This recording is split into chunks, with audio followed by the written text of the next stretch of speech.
இந்த தோனி, தெண்டுல்கர் இவனுங்கள் எல்லாரும் பேன் பண்ணி வேற எங்கேயாவது அனுப்பிடுவாங்க.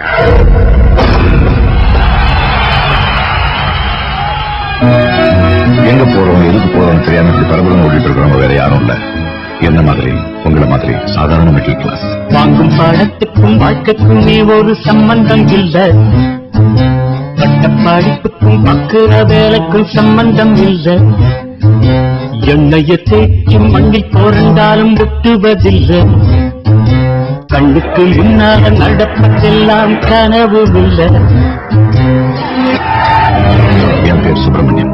ஆசைக்கும் தேவைக்கும் நடுவில் மாட்டிக்கிட்டு முடிக்கிற மிடில் கிளாஸ்ல நானும் ஒருத்தன். எப்படியாவது பசங்களுக்கு நல்ல படிப்பு கொடுக்கணும்னு நினைச்சாப்பா.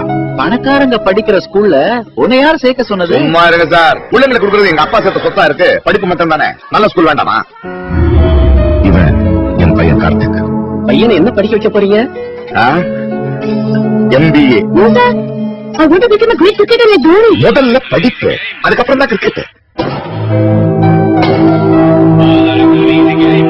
உங்க பையனுக்கு படிப்பு வரலங்க. எந்த மாதிரி சொல்றது? எங்க ஸ்கூல் பாலிசி 100% ரிசல்ட்ஸ். கார்த்திக்க பிடிச்ச கிரிக்கெட் ஆட வேணாம்னு சொல்லிட்டு பிடிக்காத படிப்பை படிப்படின்னு சொன்னா மண்டையில எதுவும் ஏறாது சார்.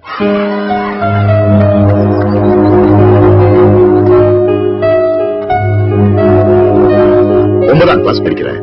டேபிள்ஸ் கூட தெரியல உனக்கு. வேற என்னதான் தெரியும்டா உனக்கு?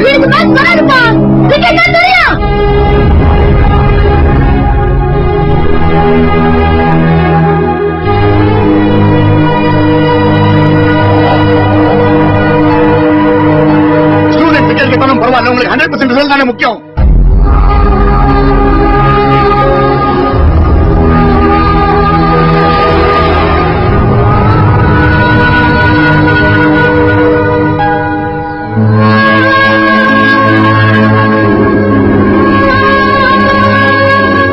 அவங்கெல்லாம் பெரிய ஆளுங்க சொல்லி அவங்களோட மோத முடியாது.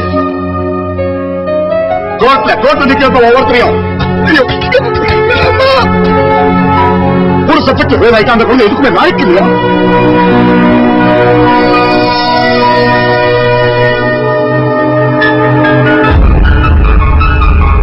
எப்படின்னா 90% எடுக்கணும், 95% எடுக்கணும் பேராசப்பட்டனே தவிர கடைசி வரைக்கும் அவனை புரிஞ்சுக்கவே இல்லை.